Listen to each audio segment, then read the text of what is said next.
বিভিন্ন ধরনের ডিপ্রেশনের জন্য বিভিন্ন কারণ রয়েছে। কোনো একটি একক কারণের জন্য ডিপ্রেশন হয় না।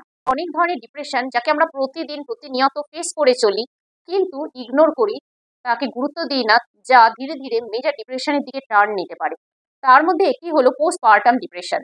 প্রসবকালীন অবস্থায় বা সন্তান জন্ম দেওয়ার পর একজন মায়ের শরীরে নানান রকম হরমোনাল পরিবর্তন দেখা দেয়, যার ফলে তার মানসিক অবস্থান অবসাদগ্রস্ত হতে পারে। সমাজ এক্সপেক্ট করে এই সময় মা ভীষণ হাসি খুশি থাকবে, ভীষণ উৎফুল্ল থাকবে, কিন্তু অনেক ক্ষেত্রেই দেখা যায় সেই মা হাসি খুশি থাকতে পারছে না, সেই মা সর্বদা কেঁদে চলছে, তার রাগ আর যন্ত্রণা অস্থিরতা সর্বদা দেখা দিচ্ছে।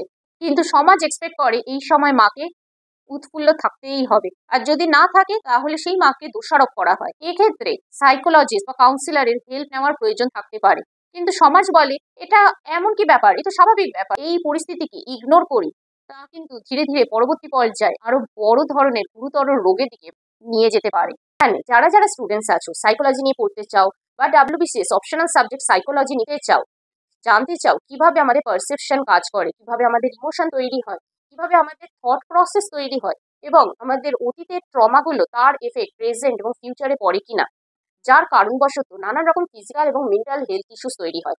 এখন বিজ্ঞানও প্রমাণ করে দিয়েছে যে 99% শারীরিক রোগ, সেটি ক্যান্সার হোক, টিউমার হোক, সেটি ডায়াবেটিস হোক বা আলসার, যে কোনো রোগ আমাদের সাইকোসোম্যাটিক, মানে আমাদের মন থেকে শরীরের উপর তার প্রভাব পড়ছে। এই সম্পর্কে বিশদে জানতে হলে আমাদের ভিডিও কোর্স পারচেস করো। এই ভিডিও কোর্সের মধ্যে ডাব্লিউবিসিএস সাইকোলজির সমস্ত সিলেবাসের সমস্ত চ্যাপ্টার ধরে ধরে আলোচনা করে দেওয়া রয়েছে, সেই রেকর্ডিং তোমরা পাবে।